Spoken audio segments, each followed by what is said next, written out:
Welcome to Popternative, where we dive into topical discussions from the worlds of pop culture, social media, and sports. Here is your host, Peter Remoliotis, a.k.a. PD Beats. Hello and welcome to the Popternative podcast here on Blab. I'm your host as always, Peter Remoliotis, and on Twitter I go as PD Beats. This is the podcast where we have digital dialogues and topical discussions from the worlds of social media, sports, and pop culture. We have a really cool show tonight with a really cool panel where we're going to talk about news in a digital age and news in relation to sports and sporting events. So I'm going to quickly introduce the panel we have. We have TSN anchor and Olympic gold medalist in women's hockey at the Vancouver Olympics. We have Tessa Bonhomme. Tessa, welcome. Thank you for having me. No problem. We have the general manager of the Charlottetown Islanders in the QMJHL. We have Grant Sonier. Grant, welcome to the show. Thanks for having me, guys. No problem. And we have the chief news anchor at CTV Ottawa. We have Richardson. Grant, welcome to the show. Great to be here. Thanks, Peter. No problem. So before we get into the episode, let's just have us go around and I introduce you guys briefly, but give a little bit more context of what you do in your past experiences. So Grab, let's start with you. Sure. I've been anchored at CTV Ottawa now for 6 years. I can't believe that. Before that, I was CTV national news reporter. Worked in all over the country, and I've also worked in Los Angeles with CTV National News. And I always, any of the newscasts I've worked for or worked with or helped shape, sports plays a big role in news. I think there's a greater bleed up to my side as opposed to news going into sports, I would argue. It's a great unifying force, a unifying story, and I think we saw that particularly in Vancouver. And other big events like that, there's so few that really bring us all together. And I think no matter what, when that happens in a very big way, I would argue it becomes news, but your sports people come into the news, not the other way around. That's the approach we've always taken anyway. Absolutely. Tessa, you want to give a little background about yourself? I was a hockey player who went to school to be a speech language pathologist. Took about 2 years off to train for the Olympics. Went there. When I returned in the summer, I was convinced to do the show Battle of the Blades. And from there, I was asked by Chris Hebb actually to come in for an interview and see if I wanted to become a broadcaster part-time. And being a young, I guess 20-some-year-old living downtown Toronto, I figured it'd be a great way to pay my bills since we don't necessarily rake in the dough as a female hockey player. And little did I realize I'd end up falling in love with my job more than hockey a little bit. It kind of made me fall out of love with hockey. Oh, wow. Yeah.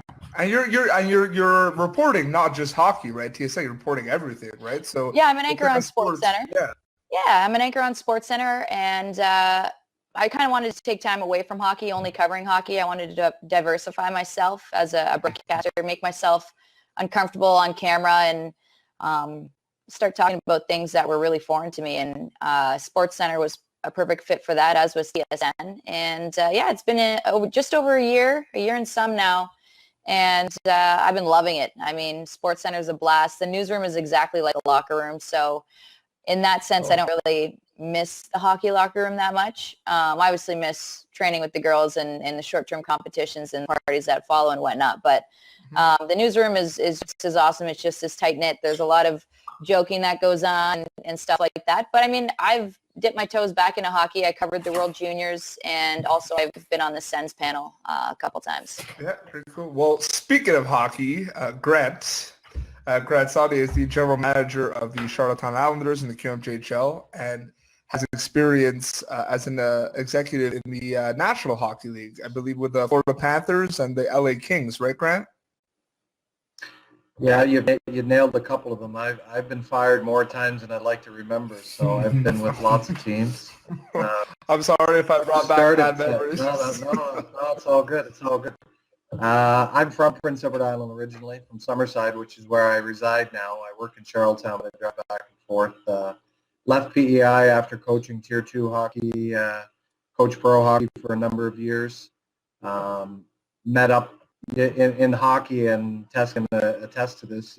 You meet so many people, and the circle is really, really tight, really small. So my first real major connection was with Rick Dudley. I would go on to be his assistant GM in Tampa and Florida. He's been fired lots too, so when he gets fired, I get fired, and so on and so forth. But yes, I was a head scout for Los Angeles Kings. Al Murray was the director of scouting then, who's now in Tampa. I worked for Boston. I worked for Columbus. I worked for Florida again. So yeah, I've made my rounds, and then I was with Atlanta when Atlanta was sold to Winnipeg. Rick Dudley was the GM. He and I were the only two that didn't get hired to go with the transfer. So I took that personally, but that's okay. That's part of the game. And then I actually got into the media side of it a little bit. ESPN had asked that I do their draft prospects. So I was the American version of Craig Button. Oh. Basically watch the top 100 players and write about it. So yeah, that was a real neat experience. And then this team was on the verge of being sold, and local ownership bought the team, and I guess I was a natural fit for them. So it's been great. I'm back home. I have a 4.5-year-old, almost 5-year-old daughter, and I've always said I want to raise, if I had a family, I want to raise them in PEI. So happy to be here.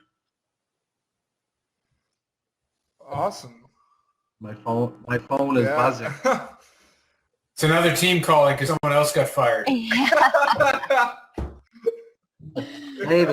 That's good. So yeah, Graham, you touched on it a little bit too. But one of the questions that I wanted to ask the panel, because we have sports anchors, we have people we have a general manager and major junior hockey, is and it's kind of a loose question, but like, when does news become sports, and when does sports become news? Like how do you regulate if there's such a big event going on that it gets because there's of course on CTV, Terry Marcotte, who's also been on the show, has a sports segment on the CTV News. But there are moments, especially with Ottawa Senators, Graham, where you're reporting about the Sens during the broadcast because right. it's an important thing.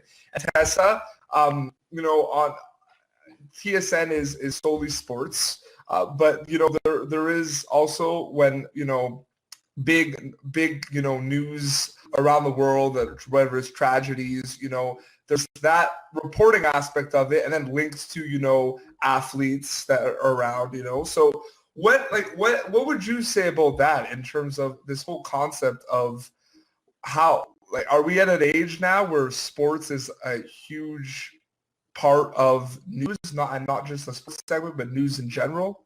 Graham, what do you think about that? Yeah, I mean, I would think so. I think so. There's you got to take it case by case, but like Tiger Woods' implosion is a massive news story. It's a celebrity story, and it's a sports story. You could say the same thing about any number of. I mean, there are news aspects to the Grey Cup. To big festivals, to big, whether it's the gold games in the Olympics themselves, they've got news elements in them. Where it's a tougher call to make is, particularly in a local newscast, is when is Terry and when is sports very high, if not the lead item on the newscast. Yeah. They fired the coach. They fired Paul McLean. That's the lead item in the newscast because it came out of nowhere like a bolt. And we would do it as a news story. We would include Terry. Terry would lead the coverage, and our judgment on the news side is always, what's everybody talking about?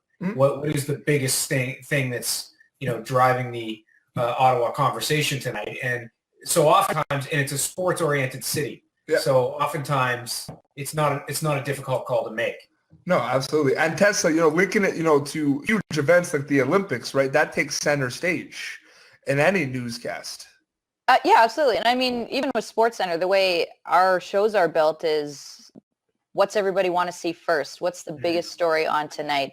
It doesn't necessarily always have to be hockey, even though as Canadians, we probably always look for that first. I mean, the Raptors, whatever it may be, that big news story is going to be front and center. That's going to be our headline story. That's what's going to kick off our show and set the precedent the rest of the way. Now, I mean, often there's producers or even us who feel like, okay, I understand those are our first 3, but what about 4, 5, and 6? I feel like what 7 is should be 4. And then you pitch your case, and that's how kind of things get layered. But in terms of real life events, I mean, the shooting in Ottawa that occurred, that took precedent over our whole show.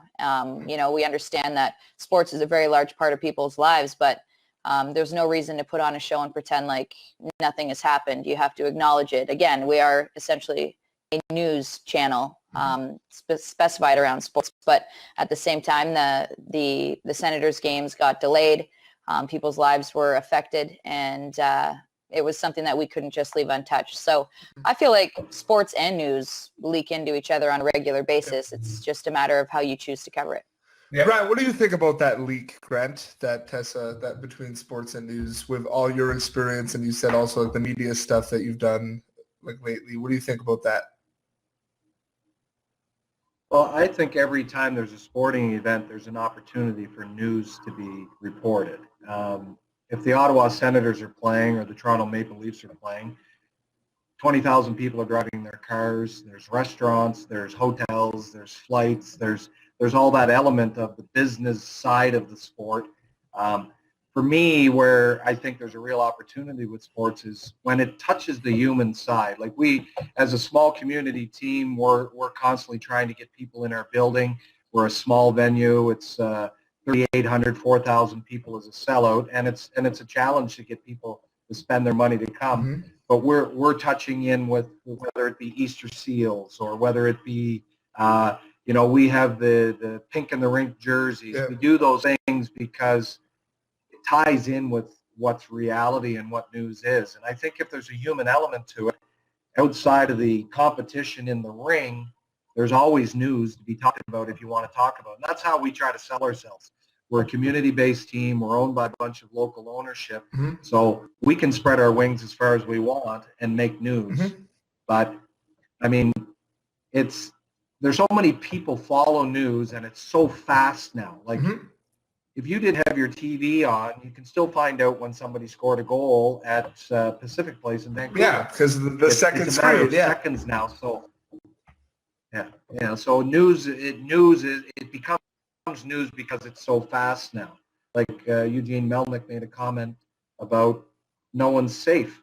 Well, it's a sports story, but it's a news story too, because it affects so many people's livelihoods, and it's not just about the firing of a coach. Like, I know all the people that work for Ottawa, I'm sure they're all wondering if they're going to have jobs mm-hmm. tomorrow. It's pretty amazing what media can do, and you know, I think sports can do a lot for news. And I think you mentioned something that one of the Popternative is a social media centric show. We like to showcase a lot of people on past episodes that run social media for professional sports teams and brands. We talk about those intersections, and that's a pretty good segue in terms of the next question. Graham, you know, as a chief news anchor, how does social media play a role in your job in terms of, you know, whether you're on air or like whether, you know, you're prepping for a show? You're someone that's on Twitter a lot. You're reporting a lot of news. Social media is beneficial for a person like you at your job, correct?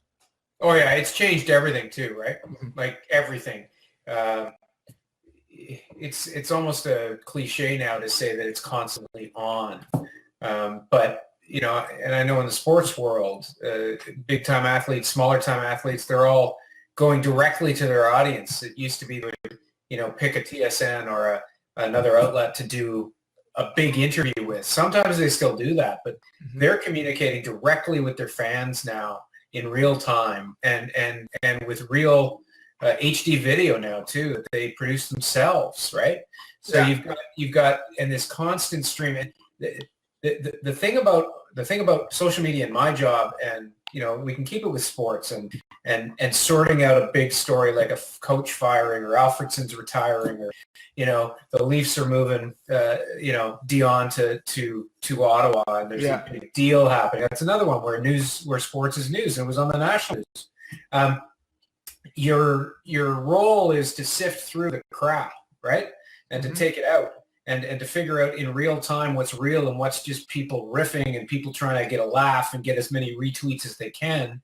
And that's when this brave new world can get a little dicey, particularly when maybe not in the sports world, but you're talking about a very big story. If you take a look at Brussels, what happened yesterday, and you're throwing a whole lot of social media into a place where people have died, and you've got to sift through what is real and what's not, and what is relevant and what's not.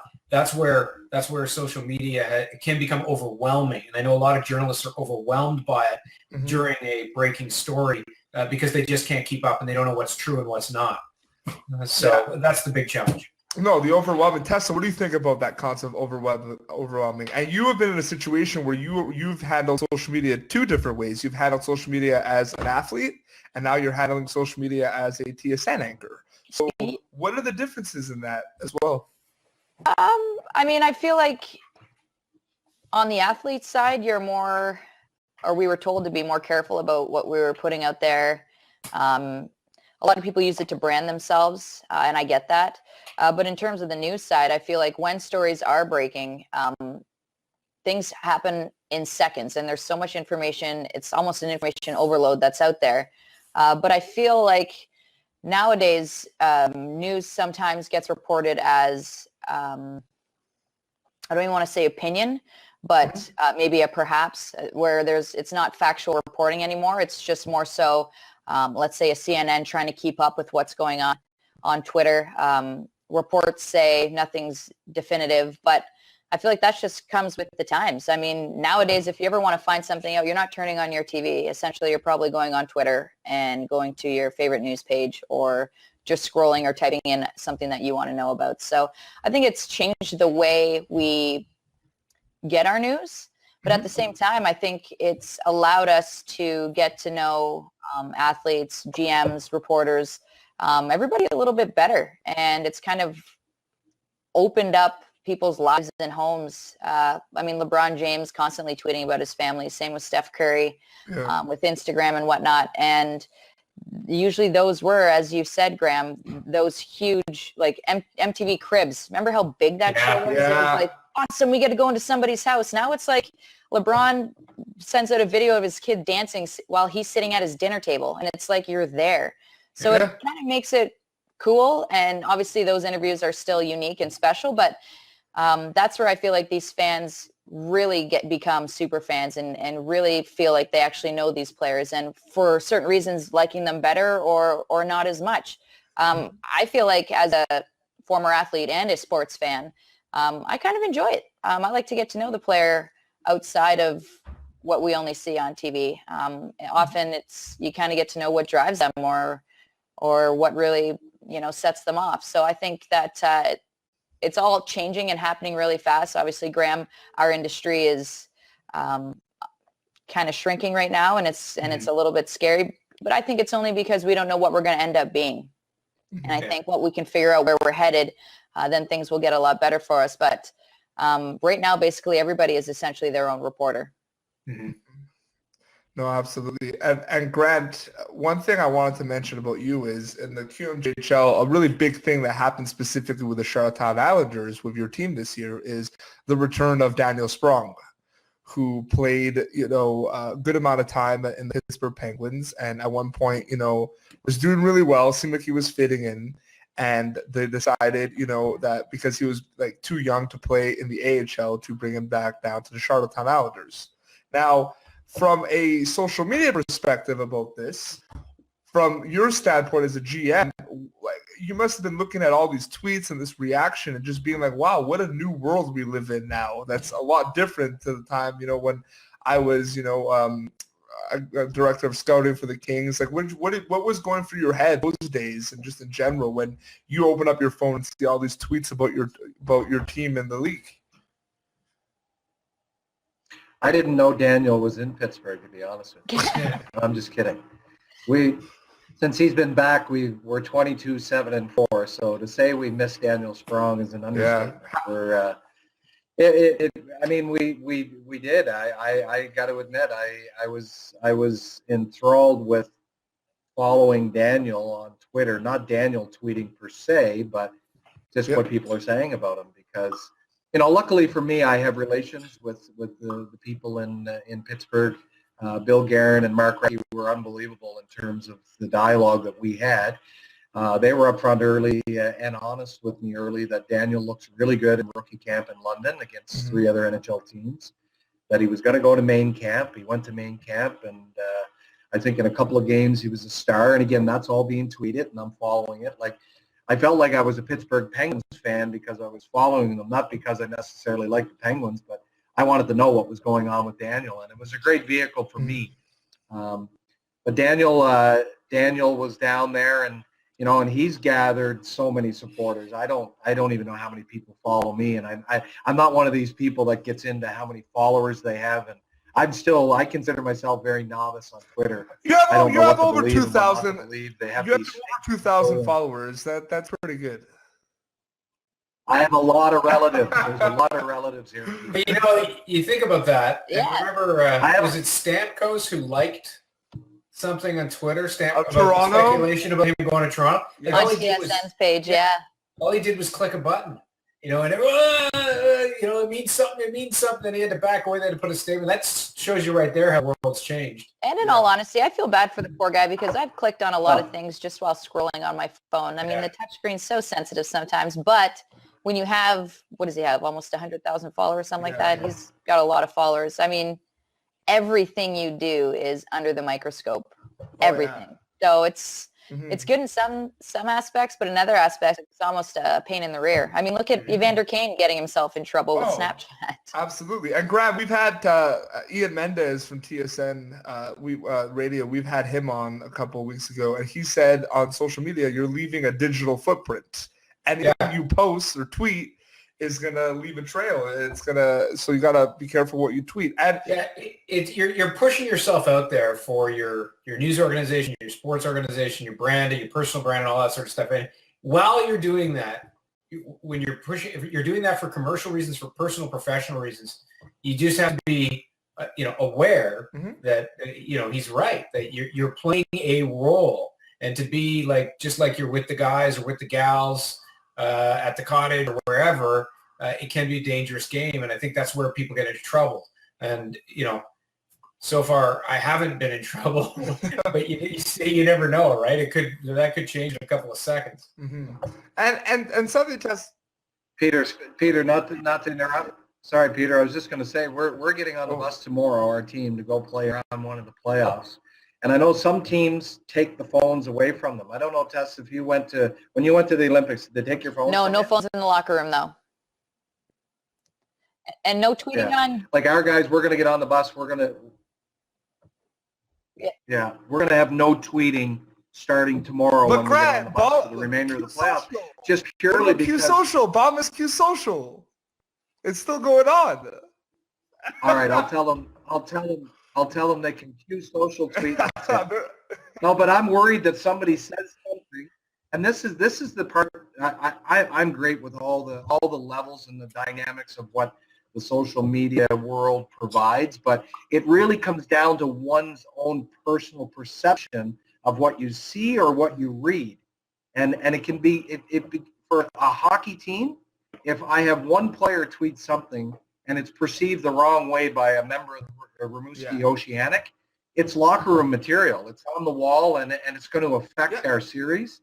That's the only reason why. It's not that I don't trust my players. We personally talked about it with the coaches. We're not taking their phones from them because that's like taking away oxygen from us. Like, we live on our phones, but we have to really be careful what we say and what we allow our players to say and do on their phones during the playoffs. Well, really Tessa and Grab, you must have been following this a lot too, because you had Thomas Chabot was in the tournament and Colin White as well, Ottawa Senators prospects. But Tessa, during the World Juniors, the whole thing where Team Canada refused to use their phones for the whole tournament, after that first loss against USA, I understand and applauded them for not wanting to look at their phones, because some of the stuff that I saw on Twitter that day, Tessa, I swear I've never seen. It was brutal. It was barbaric, some of this stuff. These are kids representing their countries. I mean, imagine being a young kid trying to grow up in this day and age with all of that. But I feel like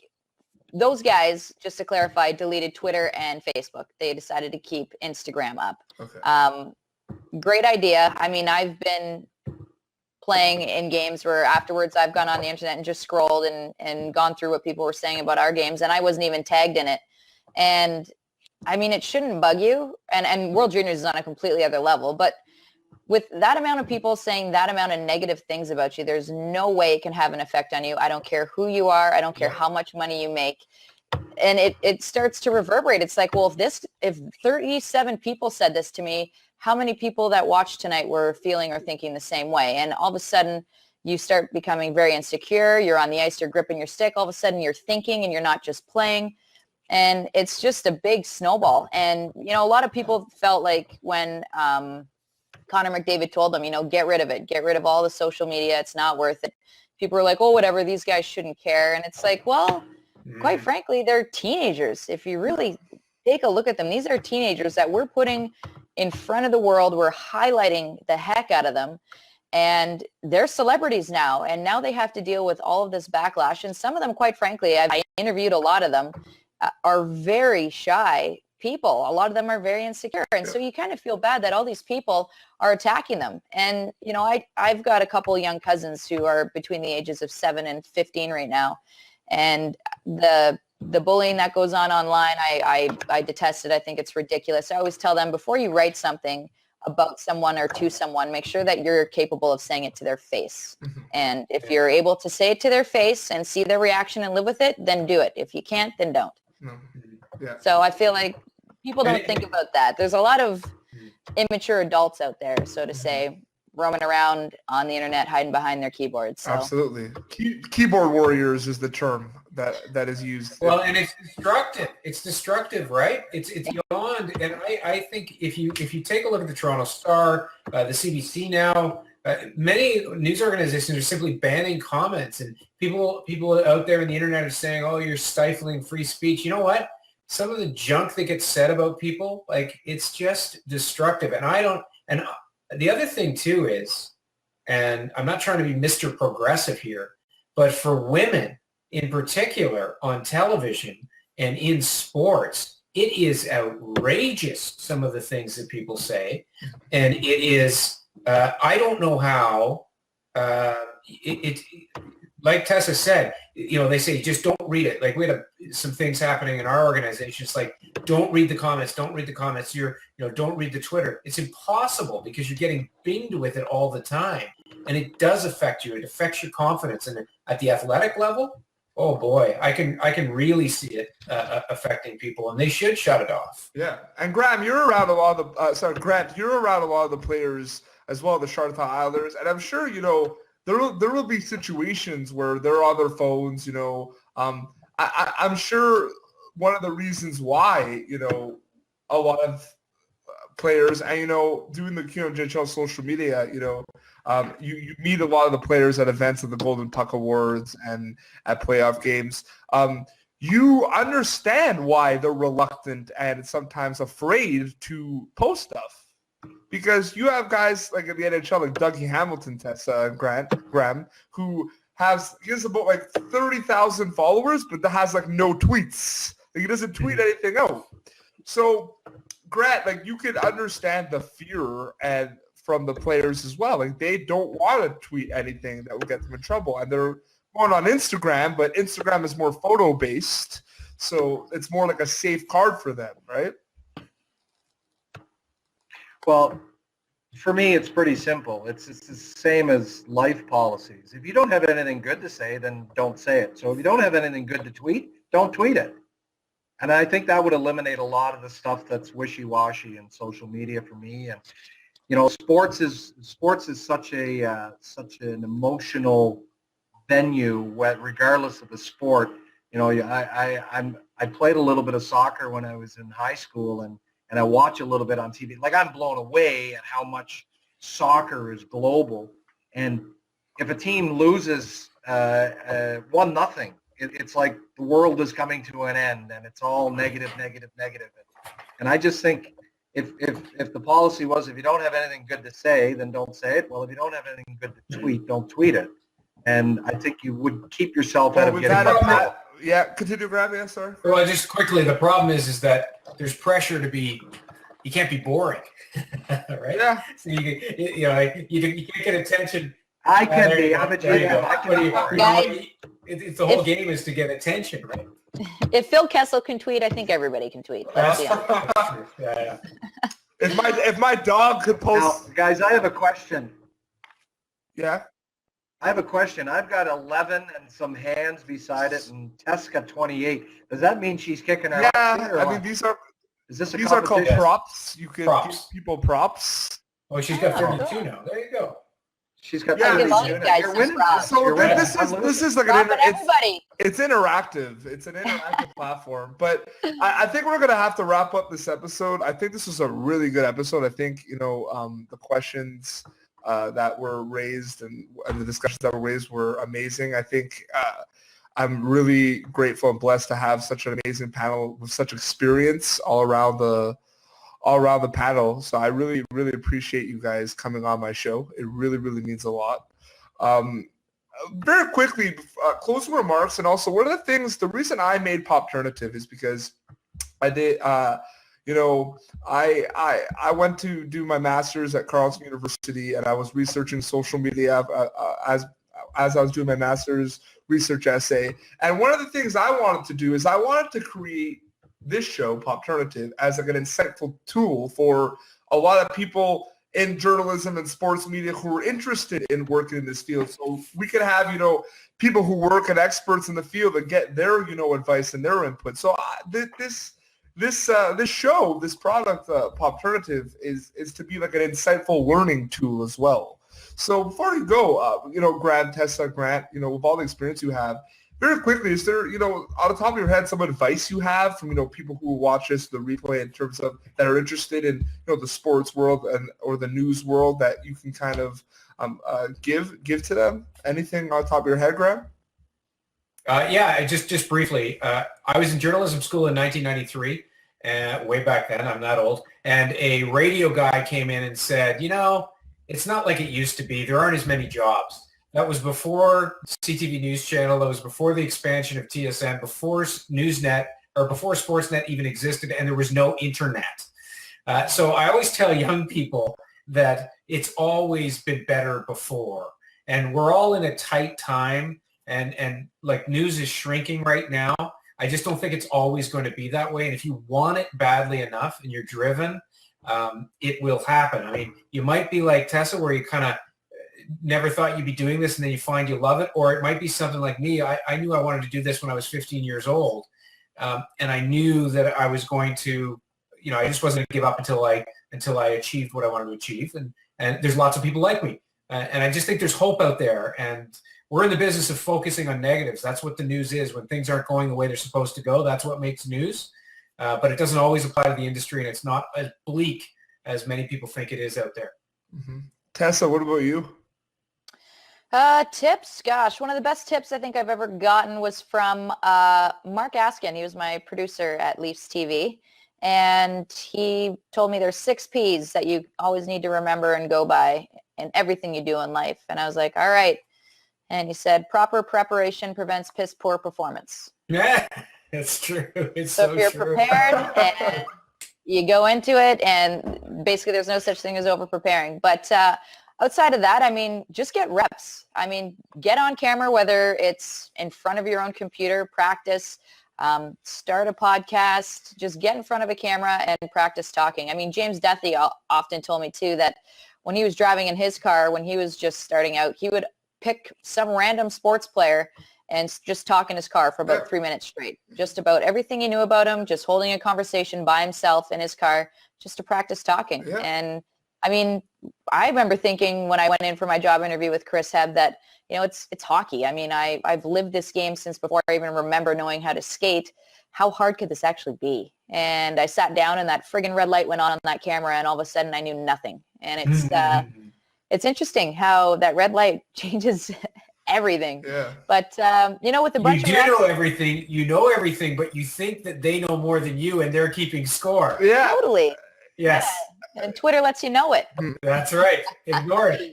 No, I know. But in all honesty, yeah, just always be overly prepared. Yeah. Always. And Grant, before we go to you very quickly, Tessa, because you mentioned James Duffy, he will actually be on Popternative next week. Nice. Okay. Jimmy, give him a hard time. Yeah, Don't take it easy on him. It's going to be James Duffy. It's going to be Dave Brie, who does content services for Hockey Canada, and Stephen R. Brooks, who's the Vice President of Business Operations for Toronto Blue Jays. Nice. So Nice. it's going to be a really good show. Awesome. Yeah, Grant, what about you? I mean, this is really cool to have a hockey general manager on the show. So, to have you, give some advice. Well, I is really cool. my advice, I guess, would be directed at parents, fans. I'm dealing with junior hockey players, and every single player that we draft comes from being the big fish in the small pond, and they come with a great deal of entitlement to come to play major junior, and they all believe they're going to play in the NHL. I just think people in the game of hockey have to have realistic expectations for their kids. And my advice would be encourage, don't criticize. Unbelievable points all around the panel. Yeah, you're getting props for that, for sure. Yeah. Yeah. Well, ever since I brought the score up, I'm getting hammered. You're up to Just to go off what Grant said too, I mean, how many of those players that you have right now only played hockey year-round? Probably not many at all. I couldn't even dream of, I probably would have never played hockey if my parents would have made me play hockey year-round. I mean, multi-sport, you want to be a good athlete. Great athletes. I mean, look at Steph Curry. You see that guy golf? Are you kidding me right now? Yeah.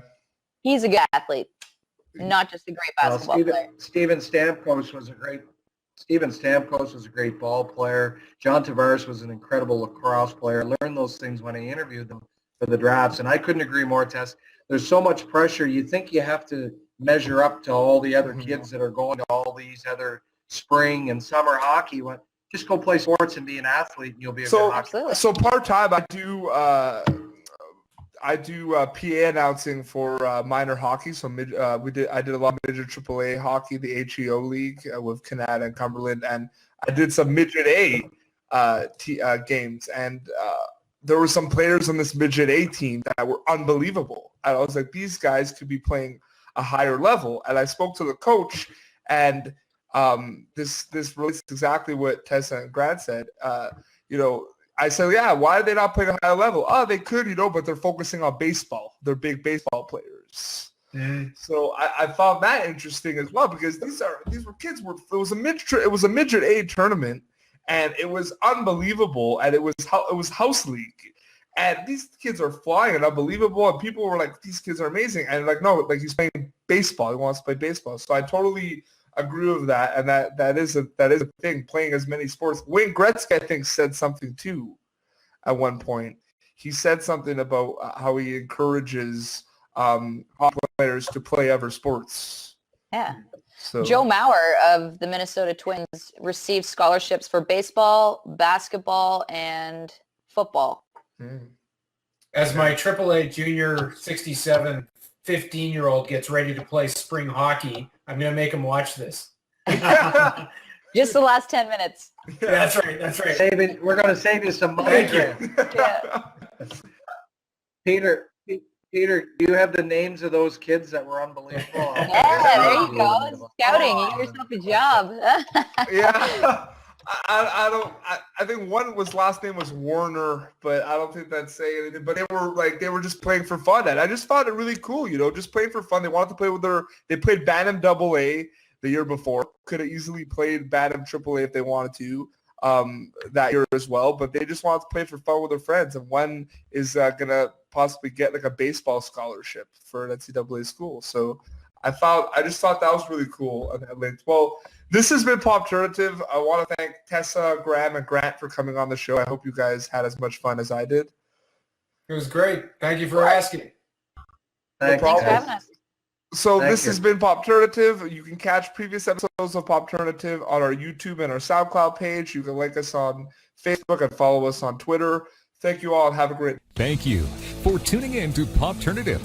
Make sure to check out our past episodes of Popternative on YouTube. Be sure to like Popternative on Facebook and follow us on Twitter.